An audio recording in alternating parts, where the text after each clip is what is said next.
İrana humanitar yük daşıyan Fövqəladə Hallar Nazirliyinə məxsus 3 yük avtomobili artıq Astara dövlət sərhədindən buraxılış məntəqəsinə daxil olub və xatırladım ki, bu humanitar yüklər əsasən un, çay, düyü, şəkər tozu, su, eləcə də 2 tona yaxın dərman ləvazimatlarından ibarətdir və hazırda Azərbaycan sərhədini keçməklə qarşı tərəfdə bu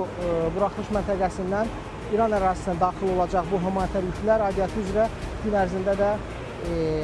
lazımi ünvana çatdırılacaq. Xatırladım ki, mart ayının 8-də ölkə prezidenti, İran İslam Respublikasının prezidenti Məsud Pezeşkiyanla telefon danışıqları zamanı bu humanitar yüklərin İrana göndərilməsi ilə bağlı demək ki, razılıq əldə olunub və bu yüklər hazırda gün ərzində İran tərəfinə təhvil verilməsi gözlənilir. İrana humanitar yük daşıyan Fövqəladə Hallar Nazirliyinə məxsus 3 yük avtomobili artıq Astara dövlət sərhədindən buraxılış məntəqəsinə daxil olub və xatırladım ki, bu humanitar yüklər əsasən un, çay, düyü, şəkər tozu, su, eləcə də 2 tona yaxın dərman ləvazimatlarından ibarətdir və hazırda Azərbaycan sərhədini keçməklə qarşı tərəfdə bu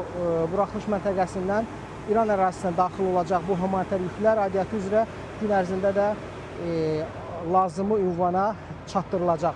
Xatırladım ki, mart ayının 8-də ölkə prezidenti, İran İslam Respublikasının prezidenti Məsud Pezeşkiyanla telefon danışıqları zamanı bu humanitar yüklərin